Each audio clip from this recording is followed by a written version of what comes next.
नमस्कार दोस्तों, स्वागत है आपका हमारे चैनल उत्तराखंड स्टडी जंक्शन पर, जहां पर हम शुरू कर रहे थे बीएस नेगी की 5th एडिशन की उत्तराखंड की सिंगल लाइनर बुक को। और इस बुक में अभी तक हमने यूनिट 3 कंप्लीट कर ली है और आज है यूनिट 4 की बारी, जो कि है उत्तराखंड का भौगोलिक परिचय। तो इसका जो पहला चैप्टर है वो है उत्तराखंड की भौगोलिक संरचना। तो आइए देखते हैं कि हमें भौगोलिक संरचना में इस बुक में क्या क्या दे रखा है। तो हमें दे रखा है सबसे पहले उत्तराखंड राज्य की सीमाओं को, साथ ही उत्तराखंड में जो हिमालय का भौगोलिक विभाजन है जिसे हमने 8 भागों में बांटा हुआ है, तो उसे भी हम इसमें विस्तार पूर्वक पढ़ेंगे। तो आइए शुरू करते हैं। उत्तराखंड का क्षेत्रफल 53,483 वर्ग किलोमीटर है और उत्तराखंड के पूर्व में नेपाल, पश्चिम में हिमाचल प्रदेश, दक्षिण में उत्तर प्रदेश और उत्तर में चीन स्थित है। तो पूर्व की अगर हम सीमा को देखें उत्तराखंड की, तो पूर्वी एरिया में क्या है? नेपाल है। तो आइए मैप के थ्रू समझते हैं। तो ये है हमारी पूर्वी तरफ, ये है हमारी पश्चिमी, ये है हमारी उत्तरी और ये है हमारी साउथ की ओर। तो अगर हम पूर्वी तरफ को देखें, इस तरफ को अगर हम देखें, तो ये यहाँ पर हमारी जो काली नदी है ना, वो सीमा बनाती है नेपाल के साथ। तो ये नेपाल एरिया आ गया यहाँ पर। ऐसे ही अगर हम उत्तरी ओर देखें तो हमारे पिथौरागढ़, चमोली और उत्तरकाशी ज़िले यहाँ से चाइना के साथ क्या बनाते हैं? सीमा बनाते हैं। और ऐसे ही अगर हम यहाँ से देखें ऊधम सिंह नगर, नैनीताल, पौड़ी और हरिद्वार ज़िलों को देखें, तो ये आ जाता है हमारा यूपी। तो यहाँ पर यूपी के साथ ये ज़िले हमारी सीमा बनाते हैं। और ऐसे ही अगर हम हिमाचल प्रदेश के साथ में देखें तो यहाँ से देहरादून और उत्तरकाशी क्या करते हैं? सीमा बनाते हैं। तो ये स्थिति है, ये पूर्वी तरफ है, ये पश्चिमी तरफ है, ये उत्तरी ओर है और ये दक्षिणी ओर है। तो दक्षिण से कौन है? दक्षिण से है यूपी, पूर्वी ओर से है नेपाल, उत्तरी ओर से है चाइना और तिब्बत और पश्चिमी ओर से है हमारा हिमाचल प्रदेश। उत्तराखंड हिमालय पर्वत के पश्चिम मध्य भाग में और भारत के उत्तर पश्चिम दिशा में स्थित है। और उत्तराखंड राज्य का जो अक्षांशीय विस्तार है वो 2 डिग्री 44 मिनट है। तो अगर मैं आपको बताऊं कि हिमालय के पश्चिम मध्य भाग में कह रहा है, तो ये है हमारे हिमालय की स्थिति हमारे देश में। इसी तरीके से ये ओर है हमारी पूर्वी और ये ओर है हमारी पश्चिमी। अगर हम उत्तराखंड की स्थिति देखें तो उत्तराखंड हमारे यहाँ पर आता है, ठीक है। तो उत्तराखंड यहाँ पर आता है, तो उत्तराखंड की जो स्थिति है क्या है? पश्चिमी मध्य भाग में है, ना ही मध्य में है और ना ही पश्चिमी है। तो हल्का सा पश्चिमी ओर है और पश्चिमी मध्य भाग से हम कहते हैं। तो हिमालय के अगर परिप्रेक्ष्य में देखें तो जो उत्तराखंड की स्थिति है वो पश्चिमी मध्य भाग में है और भारत के उत्तर पश्चिम दिशा में स्थित है। अगर यहाँ पर हम भारत को देखें तो भारत पर अगर हम भारत के 2 भाग करते हैं, तो भारत के 2 भाग इस तरीके से होते हैं। भारत के 2 भाग करने पर भारत के उत्तर पश्चिम दिशा में उत्तराखंड की स्थिति है। एक तो ऊपरी ओर है, ये नॉर्थ साइड है, और दूसरा पश्चिमी ओर है, ये पूर्वी तरफ है, ये पश्चिमी ओर है। तो उत्तर पश्चिम दिशा में है भारत के परिप्रेक्ष्य में जो उत्तराखंड की स्थिति है। उत्तराखंड राज्य 28 डिग्री 43 मिनट से 31 डिग्री 27 मिनट उत्तरी अक्षांश में स्थित है, जिसका अक्षांशीय विस्तार है 2 डिग्री 44 मिनट का। अब अक्षांशीय रेखाओं को देखते हैं। हम अपने ग्लोब पर जब विश्व के मानचित्र को देखते हैं तो हम विश्व के मानचित्र में हमारे ग्लोब को 2 बराबर भागों में बांटते हैं, जिसे हम कहते हैं 0 डिग्री की लाइन, जो कि विषुवत रेखा कहलाती है। अब विषुवत रेखा के समांतर उत्तर और दक्षिण में बनने वाली रेखाओं को हम क्या कहते हैं? अक्षांशीय रेखाएं कहते हैं। और इन अक्षांशीय रेखाओं को हमने 1 डिग्री, 2 डिग्री, 3 डिग्री करके बांटा हुआ है अलग अलग, और ये नॉर्थ की तरफ भी जाती है समानांतर और साउथ की तरफ भी आती हैं समानांतर। तो इन अक्षांशीय रेखाओं में अगर हम उत्तराखंड राज्य की स्थिति देखें तो 28 डिग्री 43 मिनट से 31 डिग्री 27 मिनट उत्तरी अक्षांश में स्थित है, यानी कि उत्तरी अक्षांश की ओर स्थित है। और इसका जो विस्तार है 28 से लेकर 31 तक 2 डिग्री 44 मिनट का विस्तार है। उत्तराखंड राज्य 77 डिग्री 34 मिनट से 81 डिग्री 2 मिनट पूर्वी देशांतर के मध्य में स्थित है और इसका देशांतरी विस्तार है 3 डिग्री 28 मिनट का। और ग्लोब पर कुल 360 देशांतरी रेखाएं स्थित हैं और प्रत्येक देशांतर रेखा के मध्य में 111.3 किलोमीटर का अंतर होता है। अगर हम ग्लोब पर देखें तो जिस तरीके से हमने अक्षांशीय रेखाओं को देखा था, एक बीच में 0 डिग्री की लाइन जिसकी उत्तरी तरफ समानांतर अक्षांशीय रेखाएं होंगी और दक्षिणी ओर भी समानांतर अक्षांशीय रेखाएं होंगी। अब ऐसे ही ग्लोब में हम नॉर्थ पोल से साउथ पोल तक एक लाइन को ड्रॉ करते हैं, जो हमारा ग्लोब है, जो हमारा मानचित्र है, इसके बीचों बीच से, जिसे हम कहते हैं ग्रीनविच रेखा, तो उसको कहते हैं 0 डिग्री की लाइन। उस 0 डिग्री की लाइन जो कि नॉर्थ पोल को साउथ पोल से जोड़ती है। और ऐसे ही हमने 360 देशांतरी रेखाएं हमारे पूरे ग्लोब पर बनाई हुई हैं, जिनके बीच की जो दूरी है वो है 111.3 किलोमीटर की। ये जो समानांतर रेखाएं हैं जो नॉर्थ पोल से साउथ पोल को जोड़ती हैं, इनको कहा जाता है देशांतरी रेखाएं। तो इनकी कितनी रेखाएं हैं हमारे ग्लोब पर? टोटल 360 रेखाएं हैं। और इन रेखाओं को भी हमने 1 डिग्री, 2 डिग्री, 3 डिग्री करके अलग अलग करके बांटा हुआ है, और टोटल रेखाएं हैं 360। और हर 1 डिग्री के बीच की दूरी कितनी है? 111.3 किलोमीटर है। तो जो उत्तराखंड राज्य की स्थिति है वो कहाँ है? एक तो पूर्वी देशांतर में है, और 77 डिग्री 34 मिनट से 81 डिग्री 2 मिनट पूर्वी देशांतर में है। और अगर देशांतरी विस्तार की बात करें तो 3 डिग्री 28 मिनट है। उत्तराखंड राज्य का आकार लगभग आयताकार है। सिडनी बुराड ने मध्य घाटी के आधार पर हिमालय का वर्गीकरण किया है, जिस पर उन्होंने उत्तराखंड राज्य को कुमाऊं क्षेत्र के अंतर्गत सम्मिलित किया है, जो कि सतलज नदी से लेकर काली नदी तक के क्षेत्र में 320 किलोमीटर तक विस्तृत है। और राज्य की लंबाई की बात करें तो 358 किलोमीटर पूर्व से पश्चिम की ओर और 320 किलोमीटर उत्तर से दक्षिण की ओर है। सिडनी बुराड ने मध्य घाटी के आधार पर हिमालय का वर्गीकरण किया और उत्तराखंड क्षेत्र को कुमाऊं हिमालय के अंतर्गत रखा, जिसकी पश्चिमी सीमा सतलज नदी से और पूर्वी सीमा काली नदी से बनती है, और इनके बीच की दूरी कितनी है? 320 किलोमीटर है। उत्तराखंड राज्य का क्षेत्रफल देश के कुल क्षेत्रफल का 1.69% है, और क्षेत्रफल की दृष्टि से राज्य का देश में 18वां स्थान है। अगर हम केंद्र शासित प्रदेशों को भी मिला लें तो जो हमारे राज्य का स्थान है क्षेत्रफल की दृष्टि से 20वां स्थान है। राज्य का कुल क्षेत्रफल 86.07% जो है वो पर्वतीय क्षेत्र है, और कुल क्षेत्रफल का 13.93% क्या है? मैदानी भाग है। अगर हम टोटल क्षेत्रफल को देखें 53,483 वर्ग किलोमीटर है, और इसमें से 46,035 वर्ग किलोमीटर है पर्वतीय क्षेत्र, और इसमें से 7,448 वर्ग किलोमीटर है क्या? मैदानी भाग। उत्तराखंड राज्य के गढ़वाल मंडल में सम्मिलित जिलों का कुल क्षेत्रफल 32,449 वर्ग किलोमीटर है, जो कि राज्य के कुल क्षेत्रफल का 60.67% है। गढ़वाल मंडल में 60.67% एरिया है, और कुमाऊं मंडल में सम्मिलित जिलों का कुल क्षेत्रफल है 21,034 वर्ग किलोमीटर, जो कि राज्य के कुल क्षेत्रफल का 39.33% है।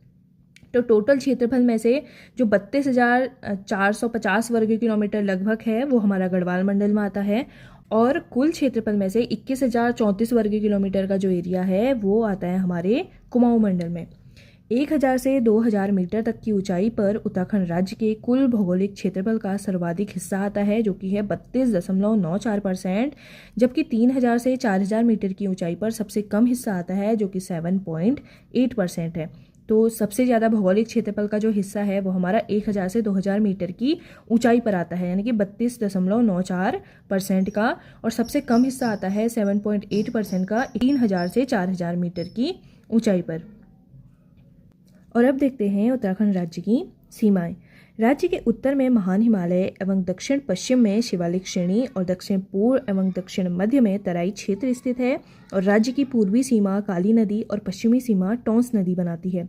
राज्य की पूर्वी सीमा पर नेपाल से 3 जिले, उत्तर से दक्षिण के क्रम में पिथौरागढ़, चंपावत और उधमसिंह नगर जनपद लगते हैं। अगर हम राज्य की सीमाएं देखें तो इसमें क्या है कि उत्तरी क्षेत्र, हमने बताया था आपको कि ये हमारा उत्तरी क्षेत्र है, तो इस उत्तरी क्षेत्र में क्या है? महान हिमालय है।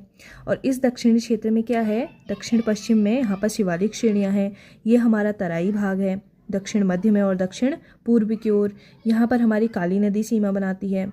और अगर पश्चिमी सीमा की बात करें तो यहाँ से हमारी जो टोंस नदी है वो सीमा बनाती है पश्चिमी ओर।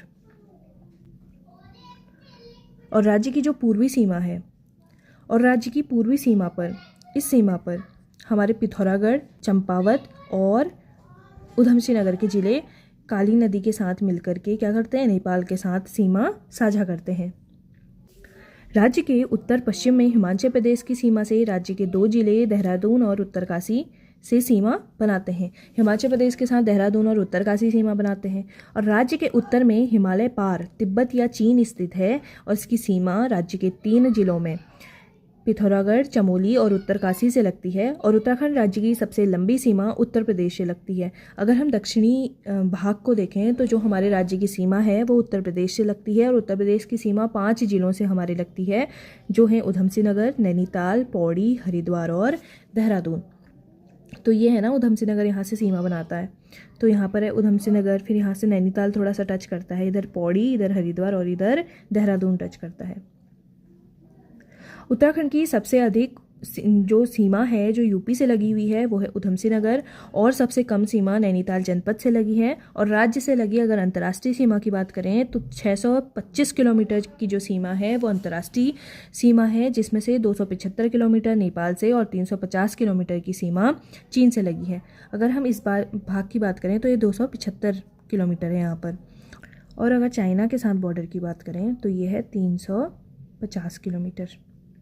हिमाचल प्रदेश के सिरमौर, शिमला और किन्नौर जिलों की सीमाएं भी उत्तराखंड से लगी हुई हैं। यहाँ पर हमने देखा था कि हमारे देहरादून और जो उत्तरकाशी के ज़िले हैं वो एचपी के साथ सीमा बनाते हैं। तो यहाँ पर सिरमौर, शिमला और किन्नौर के जो ज़िले हैं हिमाचल प्रदेश के, वो उत्तरकाशी और देहरादून के साथ सीमा साझा करते हैं। और अब देखते हैं उत्तराखंड का भौगोलिक विभाजन। भूगर्भिक संरचना, स्थलाकृतिक विवर्तन और धरातलीय बनावट के आधार पर पर्वतीय हिमालय को सामान्यतः 4 भागों में बांटा जाता है, लेकिन जो उत्तराखंड है इसको 8 भौगोलिक क्षेत्रों में विभाजित किया गया है। तो आइए देखते हैं कौन कौन से क्षेत्र हैं। सबसे पहले है ट्रांस हिमालयी क्षेत्र, उच्च या ग्रेटर हिमालय। तीसरा है मध्य हिमालय। चौथा है दून क्षेत्र। पांचवा है शिवालिक हिमालय। छठा है भावर। सातवां है तराई क्षेत्र और 8वां है गंगा का मैदानी भाग। तो आइए इनको एक एक करके देखते हैं। सबसे पहले है ट्रांस हिमालयी क्षेत्र। ट्रांस हिमालय उस क्षेत्र को कहा जाता है जिसका उद्भव हिमालय से पहले हुआ है। इसे तिब्बती हिमालय या तिब्बती पठार भी कहा जाता है। यह पर्वतीय क्षेत्र राज्य के उत्तर में स्थित है।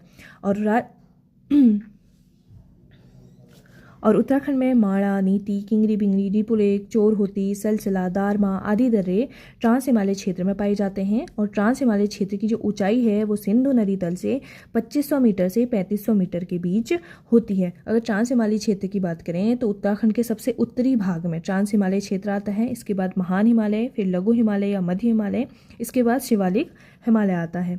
तो ट्रांस हिमालय के अंतर्गत काराकोरम, कैलाश और लद्दाख श्रृंखलाएं आती हैं। और भारत की दूसरी सबसे ऊंची चोटी गार्डविन आस्टिन जो है, K2 जिसे हम कहते हैं, ये काराकोरम श्रेणी की सबसे ऊंची चोटी है।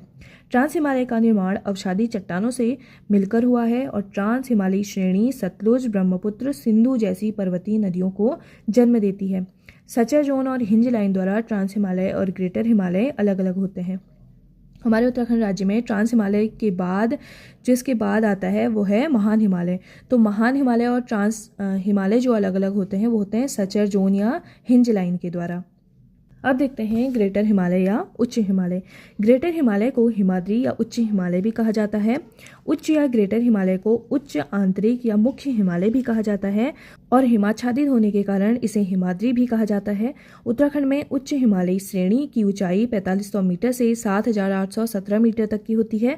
और ग्रेटर हिमालय हिमालय की सबसे ऊंची पर्वतीय श्रेणी है। इस श्रेणी में दुनिया की सबसे ऊंची पर्वत चोटी माउंट एवरेस्ट भी स्थित है। यानी कि जो भी हमारी सबसे ऊंची चोटियां होंगी वो महान हिमालय में पाई जाती हैं। जैसे माउंट एवरेस्ट है, ये भी महान हिमालय की ही श्रेणी है। उत्तराखंड राज्य में महान हिमालय की ऊंचाई है 4500 मीटर से 7817 मीटर तक। पश्चिमी नंदा देवी जिसकी ऊंचाई है 7817 मीटर, ग्रेटर हिमालय की सर्वोच्च चोटी है। और इसके अलावा कामेट, बंदरपूंछ, केदारनाथ, चौखंबा, दूनागिरी, त्रिशूल, नंदाकोट और पंचाचूली शिखर भी महान हिमालय की ही चोटियां हैं। अगर उत्तराखंड राज्य की बात करें तो यहाँ की सबसे ऊंची चोटी है पश्चिमी नंदा देवी जिसकी ऊंचाई है 7817 मीटर। राज्य में उच्च हिमालय श्रेणी पूर्व से पश्चिम की ओर लगभग 6 जिलों में उत्तरकाशी, टिहरी, गढ़वाल, रुद्रप्रयाग, चमोली, बागेश्वर और पिथौरागढ़ जिले में फैली हुई है। और राज्य की सबसे कम बर्फ जो है वो उच्च हिमालय के ऊपरी क्षेत्र में जो कि 40 से 80 सेंटीमीटर तक होती है, यहाँ पर होती है। तो राज्य में जो महान हिमालय की श्रेणी है वो 6 जिलों में फैली है। कौन कौन से? उत्तरकाशी में, टिहरी में, रुद्रप्रयाग में, चमोली में, बागेश्वर में और पिथौरागढ़ में। 4200 मीटर से अधिक की ऊंचाई पर हिमानी जलवायु पाई जाती है और जलवायु की दृष्टि से अगर हम देखें तो उच्च हिमालय का जो क्षेत्र है वो सबसे अधिक ठंडा है। इसकी अधिकतम ऊंचाई हिमाच्छादित ही रहती है। तो इस क्षेत्र को सबसे ठंडा माना जाता है क्योंकि 4200 मीटर से ऊपर यहाँ पर फैला हुआ है और यहाँ पर क्या है, हिमानी जलवायु पाई जाती है। और उच्च हिमालय क्षेत्र की जो निवासित जनजाति है वो है भोटिया। और ये जो भोटिया जनजाति है ये बहुत ही अधिक प्रवास करती है क्योंकि शीतकालीन में क्या करती है, जो भोटिया जनजाति है नीचे की तरफ आ जाती हैं और ग्रीष्मकाल में ये ऊपर की तरफ चले जाते हैं। राज्य में बहने वाले हिमनद जैसे गंगोत्री, मिलम आदि उच्च हिमालय क्षेत्र के अंतर्गत आते हैं और भागीरथी, अलकनंदा, गौरी गंगा आदि जो नदियाँ हैं ये भी महान हिमालय से ही निकलती हैं। जो भी हमारे बड़े बड़े हिमनद हैं, ग्लेशियर हैं उत्तराखंड राज्य में, वो सभी महान हिमालय के अंतर्गत ही आते हैं। जैसे गंगोत्री है, मिलम है और जो हमारी नदियां हैं भागीरथी, अलकनंदा, गौरी गंगा, ये सभी नदियां भी हमारी महान हिमालय से ही निकलती हैं। ग्रेटर हिमालय एवं मध्य या लघु हिमालय को जोड़ने वाले या फिर अलग करने वाली जो लाइन है वो कहलाती है मेन सेंट्रल थ्रस्ट, जिसे मुख्य केंद्रीय भ्रंश रेखा भी कहा जाता है। जो फूलों की घाटी है ये उच्च हिमालय क्षेत्र के अंतर्गत आती है। अगर हम मैप में देखें तो जो हमारा महान हिमालय है इसके बाद आता है हमारा लघु हिमालय। तो लघु हिमालय और महान हिमालय को जो अलग करने वाली लाइन है वो कहलाती है मुख्य केंद्रीय भ्रंश यानी कि मेन सेंट्रल थ्रस्ट कहलाती है, जिसे हम MCT भी कहते हैं। और फूलों की घाटी की बात करें तो ये महान हिमालय के अंतर्गत ही आती है। अब बात करते हैं हिम रेखा की, या स्नो लाइन जिसे कहते हैं। वह रेखा जहाँ से ऊपर की ओर वर्ष भर बर्फ पाई जाती है वह रेखा क्या कहलाती है, हिम रेखा कहलाती है। वह रेखा जहाँ से ऊपर की ओर वर्ष भर बर्फ पाई जाती है, जिसके नीचे भूमि स्थायी रूप से बर्फ से ढकी नहीं रहती। उच्च हिमालयी क्षेत्रों में स्थायी हिमरेखा 4000 मीटर की ऊंचाई पर पाई जाती है। यानी कि वो रेखा जिसके बाद हमें ना सिर्फ बर्फ ही बर्फ दिखाई देगी, यानी कि उसके बाद जो ज़मीन है या जो पर्वत हैं वो सिर्फ बर्फ़ से ढके रहेंगे, वो रेखा हिम रेखा कहलाती है। और स्थायी अगर हिम रेखा की बात करें तो 4000 मीटर की ऊंचाई पर यही रेखा पाई जाती है। यानी कि 4000 मीटर की ऊंचाई के बाद ना हमें केवल बर्फ़ दिखाई देगी, हमें ज़मीन नहीं दिखाई देगी वहाँ पर। अब बात करते हैं टिम्बर लाइन की। तो टिम्बर लाइन वह ऊंचाई की सीमा है जहां तक पेड़ प्राकृतिक रूप से उग पाते हैं। इसके ऊपर ठंड, कम तापमान और कठोर जलवायु के कारण वृक्ष नहीं उगते, केवल झाड़ियां या घास ही पाई जाती है। टिम्बर लाइन वह रेखा होती है जिसके बाद से ना पेड़ उगना बंद हो जाते हैं, यानी कि वो लास्ट लाइन जहाँ पर पेड़ उगे होंगे उसके ऊपर हमें कोई भी पेड़ नहीं दिखाई देंगे, उसके बाद हमें सिर्फ छोटी मोटी झाड़ियाँ ही दिखाई देंगी, तो वो कहलाएगी टिम्बर लाइन। और अब देखते हैं लघु या मध्य हिमालय के क्षेत्र को। उत्तराखंड में मध्य हिमालय क्षेत्र की ऊंचाई 1200 मीटर से 4500 मीटर तक पाई जाती है। यानी कि 1200 से 4500 मीटर तक के क्षेत्र को हम लघु या मध्य हिमालयी क्षेत्र कहते हैं। राज्य के चंपावत से लेकर पश्चिमी छोर देहरादून तक 9 जिलों में देहरादून, अल्मोड़ा, चमोली, पौड़ी, रुद्रप्रयाग, टिहरी, उत्तरकाशी, ताल में मध्य हिमालयी क्षेत्र फैला हुआ है। मसूरी, देववन, रानीखेत, अमृतसर और द्रोणागिरी की श्रेणियां मध्य हिमालयी क्षेत्र के अंतर्गत आती हैं। मध्य या लघु हिमालयी श्रेणी में जीवाश्म का अभाव पाया जाता है और लघु हिमालय का जो निर्माण है वो वलित या कायांतरित चट्टानों से हुआ है। तो जो लघु हिमालय है इसका निर्माण हुआ है कायांतरित चट्टानों से और इसमें जीवाश्म का अभाव भी पाया जाता है। लघु हिमालयी क्षेत्र से नयार, सरयू, रामगंगा और लधिया जैसी नदियाँ निकलती हैं। तो महान हिमालय से हमने देखा जो हमारी बड़ी बड़ी नदियाँ जैसे भागीरथी है, हमारी काली नदी है, हमारा नंदा है, तो जो हमारी बड़ी बड़ी नदियाँ हैं वो महान हिमालय से निकलती हैं।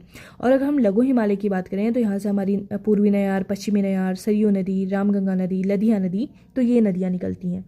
नैनीताल में पाए जाने वाले अनेक ताल जैसे नैनीताल, नकुचिया ताल, भीमताल, खुरपा ताल आदि मध्य हिमालयी क्षेत्र के अंतर्गत आते हैं। और राज्य में 1800 मीटर से 3000 मीटर की ऊंचाई पर शीत शीतोष्ण जलवायु भी पाई जाती है। अगर हम लघु या मध्य हिमालय की बात करें तो 1200 से 4500 मीटर की ऊंचाई तक मध्य हिमालयी क्षेत्र है। और अगर हम बात करें शीत शीतोष्ण जलवायु की तो 1800 मीटर से 3000 मीटर की ऊंचाई पर शीत शीतोष्ण जलवायु पाई जाती है। राज्य में 2900 मीटर से 3500 मीटर की ऊंचाई पर एल्काइन वन पाए जाते हैं, जिन्हें मुख्यतः बाज, बुरास, देवदार, फिर और स्प्रूस जैसे वृक्ष शामिल हैं।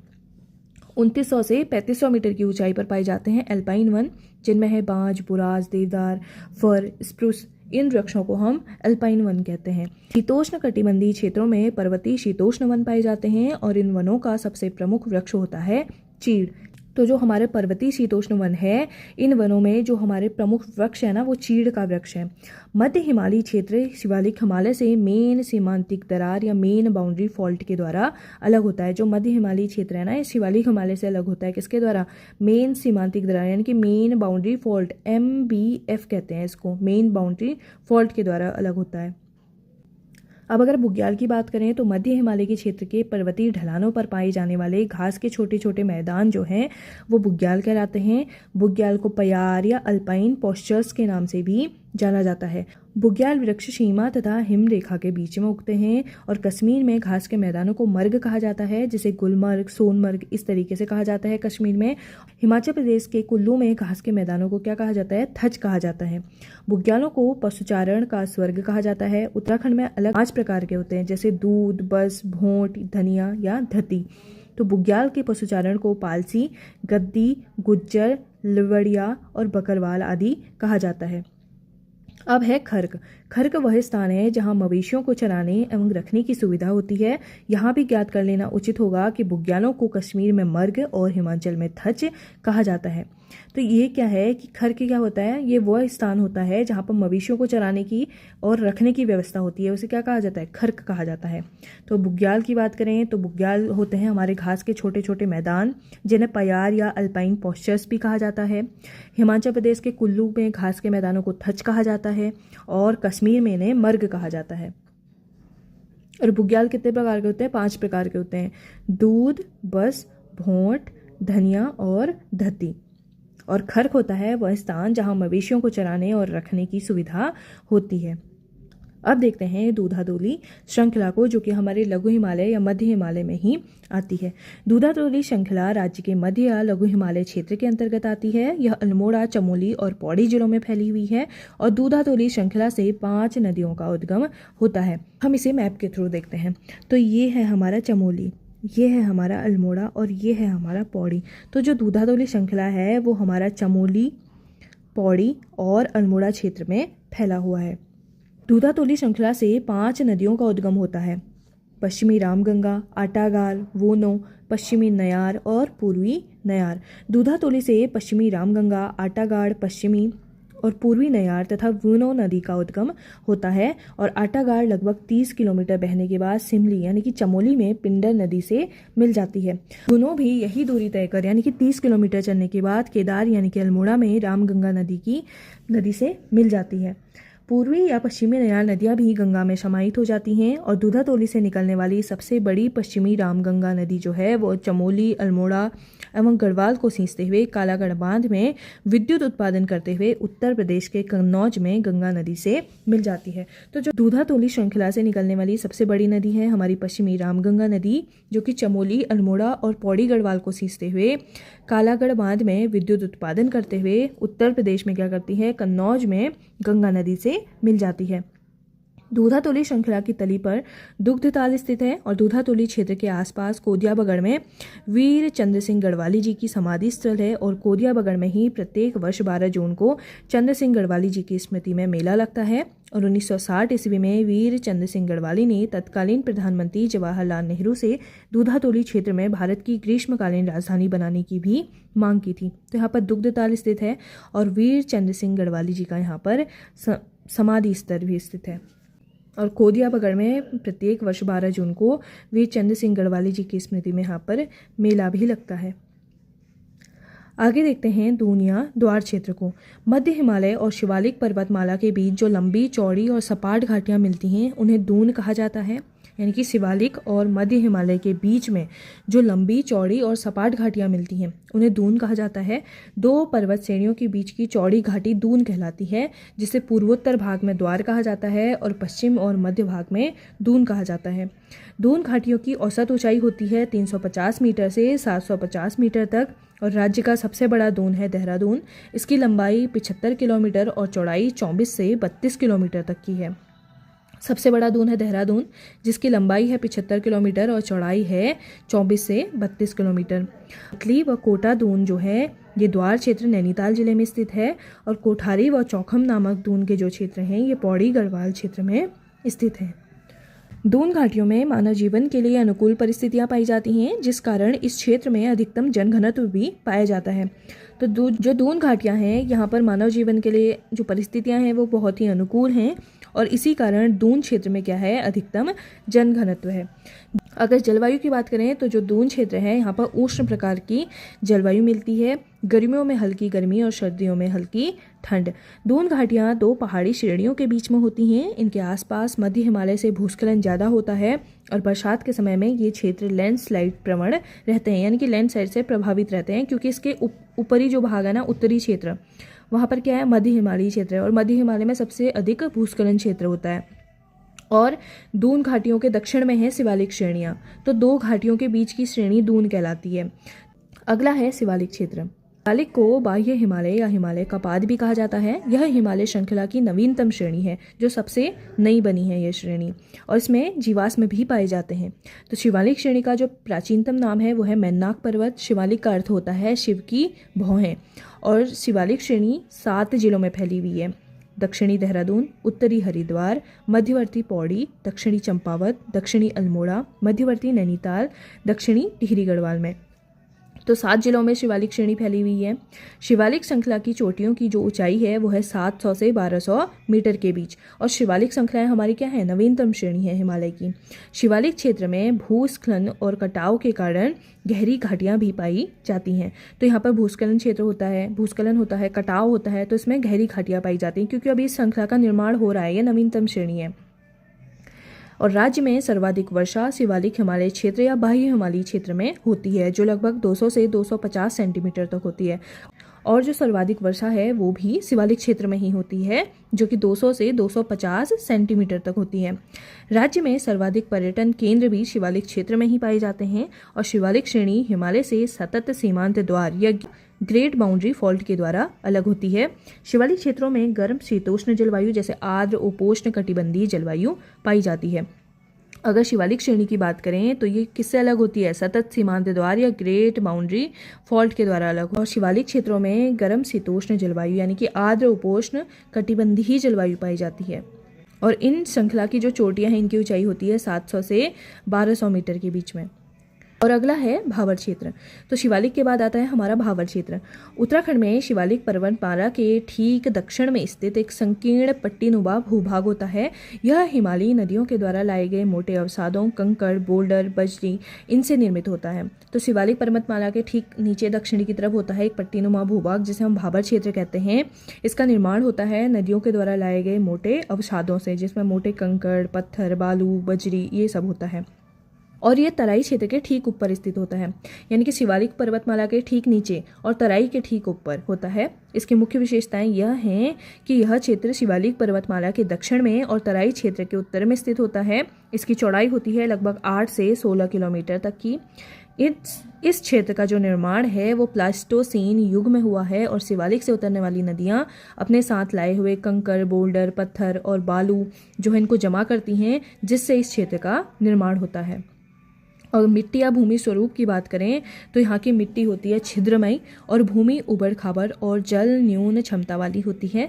पानी यहाँ जमीन में तेजी से अवशोषित हो जाता है, इसलिए यहाँ सतही जल लगभग नहीं मिलता।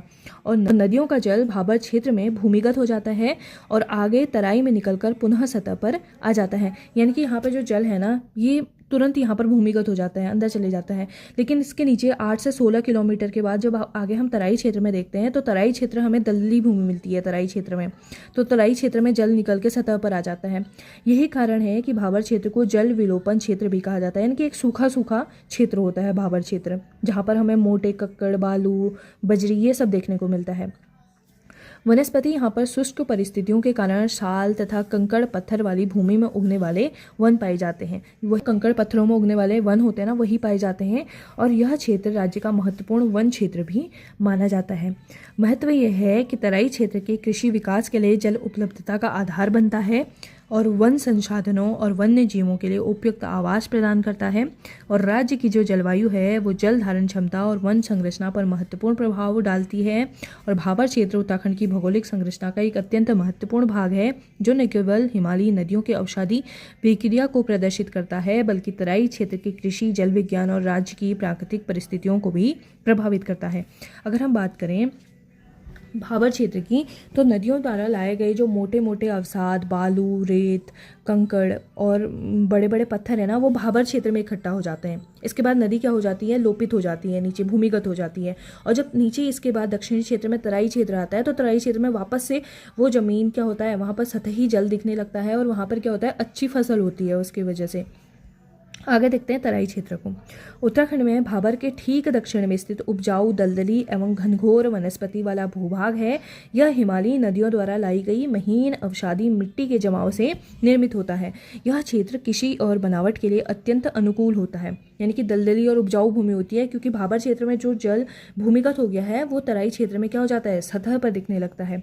तो यहाँ पर क्या है कि हिमालयी जो नदियाँ हैं वो अपने मोटे मोटे बालू, पत्थर, कंकड़ इन सबको भाबर क्षेत्र में उन्होंने छोड़ दिया है। इसके बाद महीन जो अवसादी मिट्टी का जमाव है ना, उस जमाव से तराई क्षेत्र का निर्माण हुआ है।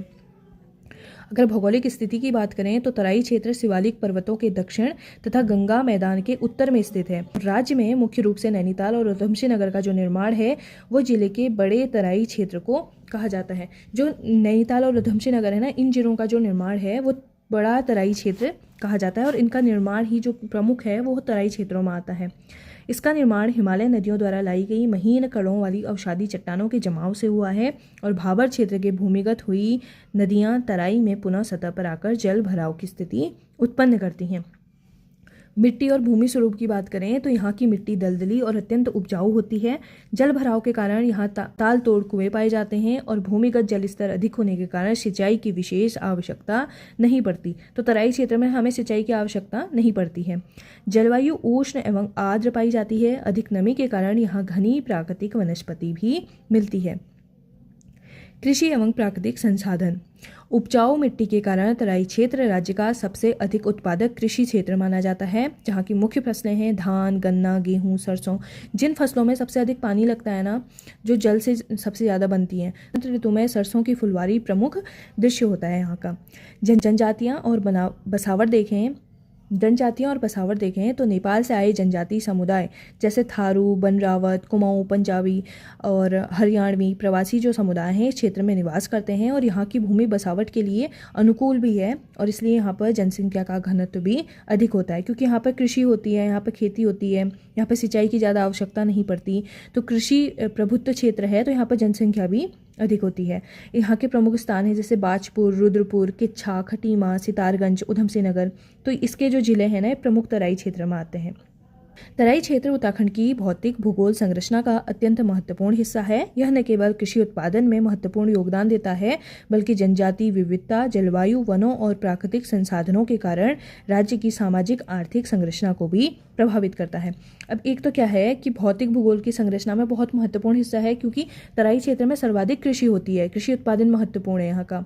दूसरा है जनजातीय विविधता भी है, और यहाँ पर कृषि होती है तो अलग अलग जनजातीय समुदायों के लोग भी यहाँ पर रहते हैं। साथ ही प्राकृतिक संसाधनों के कारण राज्य की सामाजिक और आर्थिक संरचना को भी ये प्रभावित करता है। आगे है हमारा गंगा का मैदानी क्षेत्र। उत्तराखंड के दक्षिणी भाग में स्थित उपजाऊ, समतल और घनी आबादी वाला क्षेत्र है। यानी कि जो उत्तराखंड का दक्षिणी भाग है ना, इसमें उपजाऊ, समतल और घनी आबादी वाला क्षेत्र है। इसका अधिकांश जो विस्तार है वो हरिद्वार जिले में पाया जाता है और यह क्षेत्र गंगा और इसकी सहायक नदियों द्वारा निर्मित नवीन और पुरानी जलोढ़ मिट्टी से बना हुआ है। एक तो होती है नवीन मिट्टी, एक होती है पुरानी जलोढ़ मिट्टी। तो उस मिट्टी से गंगा के इस क्षेत्र का निर्माण हुआ है। अगर विशेषताओं की बात करें तो भौगोलिक स्थिति में यह क्षेत्र हिमालय के तराई के दक्षिण में स्थित है। जो हिमालयी क्षेत्र का तराई क्षेत्र है ना, इसके दक्षिण में गंगा का मैदान है और हरिद्वार जिला लगभग पूर्ण रूप से इसी मैदानी क्षेत्र में आता है। गंगा नदी हिमालय से उतरते हुए जो महीन अवसाद, बालू, गाद, मिट्टी इत्यादि लेकर आती है, उनके निक्षेप से यह मैदानी क्षेत्र बनता है और लगातार होने वाली बाढ़ और जलोढ़ निक्षेपण से इस क्षेत्र की भूमि को अत्यंत उपजाऊ बनाते हैं। अब ये क्या है, गंगा का मैदानी क्षेत्र है। इसमें गंगा के साथ उसकी सहायक नदियाँ भी हैं जो कि क्या करते हैं, महीन अवसाद और बालू या गाद मिट्टी को यहाँ पर इकट्ठा करते हैं, जिससे ये मैदानी क्षेत्र बनता है। और लगातार इस क्षेत्र में बाढ़ और जलोढ़ निक्षेपण होता है, जिस कारण ये क्षेत्र क्या है, भूमि के लिए बहुत ही उपजाऊ क्षेत्र होता है। अगर जलोढ़ मिट्टी की बात करें तो बांगड़ और खादर जो हैं वो गंगा के मैदानी क्षेत्र की सबसे महत्वपूर्ण विशेषताएं हैं। और ये दो प्रकार की मिट्टियाँ होती हैं, जैसे कि बांगड़ मिट्टी, जिसे हम पुरानी जलोढ़ मिट्टी कहते हैं। वह भाग जहाँ तक बाढ़ का पानी नियमित रूप से नहीं पहुँचता, क्षेत्र वह कहलाता है जहाँ पर बाढ़ का पानी नियमित रूप से नहीं पहुँचता है। और यहाँ की मिट्टी अपेक्षाकृत पुरानी, कम नम और थोड़ी ऊंची सतह पर होती है। इसे पुरानी जलोढ़ मिट्टी भी कहा जाता है। यानी कि जैसे बाढ़ का पानी आता है ना, तो वो उस भाग तक नहीं पहुँच पाता, उतना उस क्षेत्र को प्रभावित नहीं करता, तो पुरानी जलोढ़ मिट्टी कहलाती है। और खादर होती है नई जलोढ़ मिट्टी, वह भाग जहाँ हर वर्ष बाढ़ का पानी पहुँचता है। बाढ़ के बाद यहाँ नई गाद और महीन अवसाद जमते हैं। मिट्टी बहुत उपजाऊ होती है, इसे नई जलोढ़ भी कहा जाता है। और हर वर्ष जिस एरिया में बाढ़ आ रही है वहाँ पे जो अवसाद है, गाद है, महीन कण हैं, वो बार बार इकट्ठे हो रहे हैं, तो वो भूमि क्या होती है, उपजाऊ होती है, उसे नई जलोढ़ मिट्टी कहा जाता है। तो जलोढ़ मिट्टी दो टाइप की होती है, एक होती है बांगड़ जहाँ पर बाढ़ का पानी नियमित रूप से नहीं पहुँच पाता, और दूसरी होती है खादर जहाँ पर जो बाढ़ का पानी है वो हमेशा नया पानी पहुँचता है और वहाँ पर गाद और अवसाद जमा होता है, तो वो खादर कहलाती है। मिट्टी और कृषि खादर क्षेत्र में फसल उत्पादन अत्यधिक होता है, विशेषकर गेहूं, गन्ना, धान, ये सभी सब्जियां यहाँ पर होती हैं। इनकी जो खादर क्षेत्र है ना, यहाँ पर बहुत ही उपजाऊ भूमि होती है, तो यहाँ पर गेहूं, गन्ना, धान, सब्जियां, इनका उत्पादन अधिक होता है। बांगड़ क्षेत्र भी उपजाऊ है पर खादर जितना नहीं है। बांगड़ उपजाऊ है पर खादर में क्या है कि हर वर्ष नया पानी पहुँच रहा है, हर वर्ष नई महीन अवसाद किरणें, महीन बालू की कणें पहुँच रही हैं, तो वह उपजाऊ भूमि होती है अधिक। तो खादर भूमि अधिक उपजाऊ होती है। जनसंख्या व विकास में अगर देखें तो यह क्षेत्र समतल होने के कारण बसावट के लिए अनुकूल है। परिवहन, सड़कें, उद्योग और व्यापार का विकास यहाँ पर अधिक है। हरिद्वार एक प्रमुख धार्मिक और औद्योगिक क्षेत्र है।